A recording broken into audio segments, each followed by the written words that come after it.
Olá pessoal, tudo bem? Então eu voltei aqui com mais um vídeo. Hoje eu quero conversar um pouquinho com vocês sobre o propósito da aprendizagem. Mas eu quero conversar mais assim num lado mais filosófico, que eu quero discutir com vocês, conversar, ouvir a opinião de vocês, as experiências, tá? Não vim com nenhuma resposta, porque não existe, né, ao meu ver, mas vamos discutir um pouquinho sobre isso. Eu mostrei pra vocês então nos outros vídeos um pouquinho sobre o meu projeto de escola, que eu penso, né? Eu tenho várias ideias, mas esse é um dos que eu penso. Falei sobre os quadrantes, a definição de cada um, para que a gente possa entrar dentro dos quadrantes, falando de, por exemplo, qual que é a proposta da aprendizagem no quadrante 1, no 2. Não que exista, de novo, é uma ideia, né? Pra gente poder conversar. Então, eu tô aqui com o meu escrito aqui do lado, pra que eu não me perca muito, não fique muito longo. E eu vou lendo aqui, a gente vai conversando. E vocês podem ir comentando aí o que vocês pensam, as suas ideias.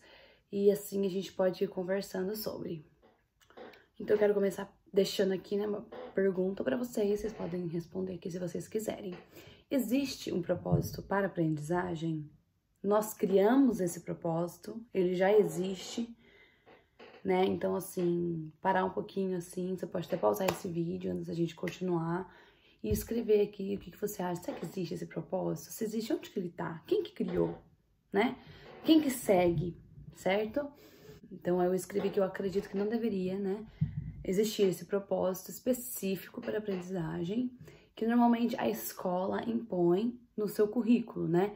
Então, as escolas, elas têm, não só a escola, como o Ministério da Educação, acredito, tem, né, esses objetivos, esses propósitos que cada aluno deveria alcançar ao final de uma série, por exemplo, né? Mas até onde esses propósitos são realmente certo para a educação? Eu sinto que o currículo foca muito em aprender conteúdos em matérias específicas. Mas pensando na educação do indivíduo, né, que eu acho que a gente devia focar muito nisso, do propósito de aprendizagem para um indivíduo que vive em uma sociedade. A escola tem esse objetivo? Algum órgão, alguma pessoa nos dá esse objetivo, né? Você coloca esse propósito em sua vida, na dos seus filhos, dos seus amigos, de que você conhece, né? Então, assim, falar em propósito de aprendizagem, a gente pode falar tanto esse do lado da escola, como o propósito de aprendizagem para você viver uma vida em sociedade, né? E eu vou falar um pouquinho mais sobre isso mais para baixo. Eu acredito que a educação simplesmente acontece de várias formas, não só apenas na escola, mas em todo tipo de ambiente. Claro que alguns ambientes são mais propícios, né, para aprendizagem, mas isso não quer dizer que quando estamos na nossa casa, na nossa comunidade, ou até mesmo no mercado, num ônibus, né, que nós não estamos aprendendo. Então eu te pergunto, né, uma nova pergunta: tudo que aprendemos fora da escola, então foge desse propósito de aprendizagem, não faz parte, né, dito que seria o certo do propósito para uma educação? Porque às vezes a gente conversa sobre educação e vem muito essa... Ai, que você tem que aprender matemática, você tem que aprender português, você precisa aprender a história do seu país. Tudo isso é muito importante, né? Inclusive, pensando nesse de viver, né, numa sociedade. A gente precisa disso para poder, né, arrumar um trabalho, para poder entender o que está acontecendo à nossa volta, para poder pegar um ônibus, né, pra fazer uma compra no mercado. Não estou falando que isso não é importante, né? Mas estou falando que a gente foca, às vezes, nisso, achando que a educação é só isso, mas não é, né? Então, aí eu te deixo outra pergunta, né? O que é educação? O que aprendemos ou deveríamos aprender, né? Quem fala o que é certo ou não nesse currículo, né? Então, eu acho que esse vídeo a gente podia filosofar um pouquinho sobre isso, conversar um pouco, né? Se você conhece algum pensador, algum filósofo, algum educador, né, alguém dessa área que falou um pouco sobre isso, que você tem um livro para indicar, um site, um artigo, um vídeo, um filme, né? Deixa aqui nos comentários pra gente, porque eu acho que o objetivo dos meus vídeos é esse, né? Entregar pra vocês alguma pergunta, entregar algum tipo de conteúdo, não que eu seja especialista, né? É muito do que eu penso, do que eu aprendi, e eu quero também aprender com vocês. Então, assim, eu quero que vocês me tragam conteúdo para que a gente possa conversar, tal, né?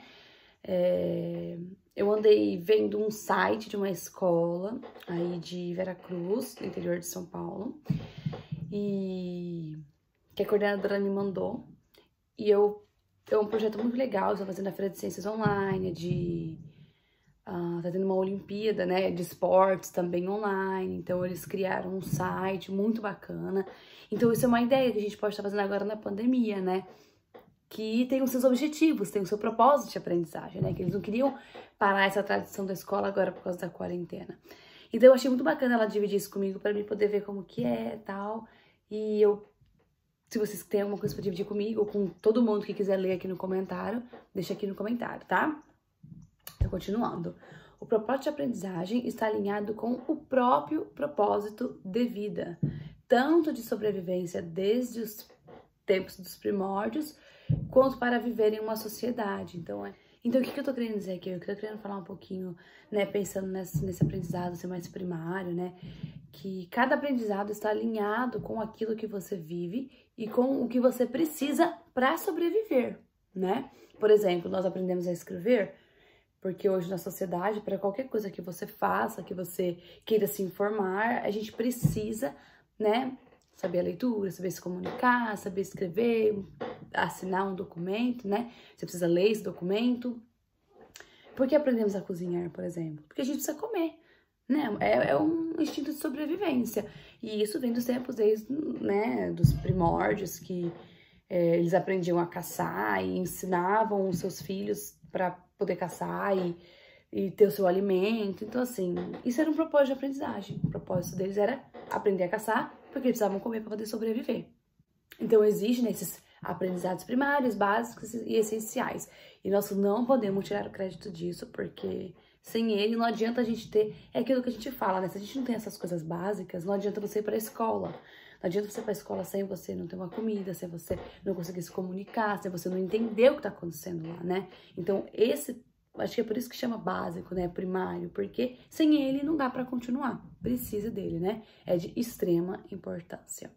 E acho que o propósito de aprendizagem nessa vertente está alinhado com a sobrevivência, né? Eu terminei a frase falando isso.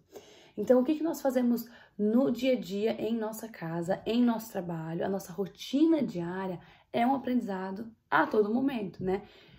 Então, assim, desde o momento que a gente nasce, que a gente aprende a sucção, né, para tomar o leite, que a gente aprende a fazer as nossas necessidades, tudo é um propósito de aprendizagem, né? Nós estamos ali aprendendo a cultura, ouvindo a língua, conversando, observando, adquirindo conhecimento em tudo que vivemos e presenciamos. Nós também aprendemos a ética, as regras de viver em sociedade. Isso seria o propósito de aprendizagem para se viver em uma sociedade, né? Então, assim, isso são coisas básicas que a gente deveria saber, que a gente precisa aprender para poder viver numa sociedade. Talvez a gente precisa poder viver em paz numa sociedade, para poder, né? Porque se a gente não aprende a questão de ética, né? A da língua, como que a gente se comunica com o outro? Como que a gente respeita o espaço do outro? Como que a gente sabe até onde a gente pode ir, né? E outra coisa também que está envolvido nesse propósito de aprendizagem que nós estamos falando é que isso tudo é sobre aprender o nível da sua própria consciência para que entenda melhor quem você é, né? Quem é você? O que você faz? Como faz, né? E qual que é o seu papel numa comunidade? Qual que é o papel na sua casa, né? E assim pode começar a entender qual o impacto que você tem no mundo, o poder que você tem no mundo, né? Todos temos um grande impacto no mundo porque somos parte dele, né? Então, assim, você sendo parte do mundo, tudo que você faz vai afetar de alguma forma, né? E uma coisa que precisamos entender é o poder que temos no mundo, né? Como eu disse anteriormente, que a nossa voz e ações têm muito impacto. Quando você realmente aprende e entende isso, aí é quando você começa a ver isso e fazer isso como um ato de liberdade. Porque você sabe o seu papel e sabe o seu potencial, né? Então, acho que falando isso aí desse ato de liberdade, né? Eu falei isso porque a gente precisa aprender, né? A gente aprende tudo que a gente aprende, sei lá, a nossa língua, a nossa cultura, as regras para viver em sociedade, como que as coisas funcionam, para que a gente veja até que a nossa liberdade não pode ser uma libertinagem, né? Que a minha liberdade acaba quando eu entro dentro da sua liberdade, né? Vou dar um exemplo, assim, tá sendo muito polêmico, pelo menos aqui nos Estados Unidos tá sendo bastante polêmico, sobre a máscara, que eles falam assim, que eu sou livre pra fazer o que eu quiser e eu não vou usar máscara, porque eu não quero você tá me obrigando, o governo tá me obrigando a fazer uma coisa que eu não quero. Mas a questão que é que quando você não usa máscara, você põe em risco as outras pessoas, né? Tipo, vai pegar o vírus, de passar o vírus, né? Mesmo que você não fique doente, você pode estar passando pra alguém. Então, assim, não é que a gente tá te obrigando a usar máscara. É que se você não usa máscara, você pode fazer alguém ficar doente. Então, a sua liberdade acaba quando ela interfere na do próximo, né? Ela tá interferindo na saúde, né? Acho que, assim, a gente tem que pensar que a gente vive num mundo, que a gente vive uma sociedade, que a gente é conectado. E o vírus foi o que, né, o coronavírus mostrou pra gente isso muito bem, como a gente é interligado. E que a gente precisa respeitar o outro, a gente precisa, né? Não pode só fazer uma coisa pensando assim, eu não vou ficar doente, então eu não vou fazer, né? Então acho que isso também faz parte da aprendizagem de aprender como viver numa sociedade, né? Que eu não posso fazer uma coisa que está interferindo no outro, né? Só pra falar que se o vídeo ficar muito longo, eu vou cortar ele, né, em dois, vou colocar dividido para não ficar muito cansativo na hora de assistir. Outra coisa que eu queria realçar aqui é que muito disso eu vi no curso, aquele que eu falei pra vocês que eu fiz de Harvard, né? E a gente conversou, né, estudou muito sobre esse propósito de aprendizagem, nesse âmbito mais filosófico, para que a gente pudesse falar, né, igual eu falei, sobre o objetivo de aprendizagem dentro de cada quadrante. Isso aqui é um mais amplo, né, pensando na sociedade, pensando num todo, mas depois a gente vai focar na escola, né, dentro daqueles quadrantes. Bom, então, continuando, e pensando em ser um cidadão com o seu poder de voz, com o impacto na sociedade, você precisa ser um cidadão responsável, né? Como eu disse. E para isso você precisa ter uma dominação dos problemas em volta de você e saber o que você pode fazer, como pode ajudar sua comunidade. Estar sempre atento em o que está acontecendo na sua sociedade, no mundo. E com isso vem conhecimentos, né, sobre história, sobre ciência, arte, literatura, para vocês verem que tá tudo interligado, né? E você pode aprender diversas áreas vindas de diferentes lugares. Então, o que eu quis dizer aqui? Que você aprender o seu papel, né? Aprender a ser um cidadão envolve muita coisa, inclusive a escola, né? Que na escola a gente aprende sobre história, a gente aprende sobre literatura, sobre arte, coisa que os filósofos falam sobre ética, né? Sobre educação, sobre o que é certo, o que não é certo, por que é certo ou o que não é.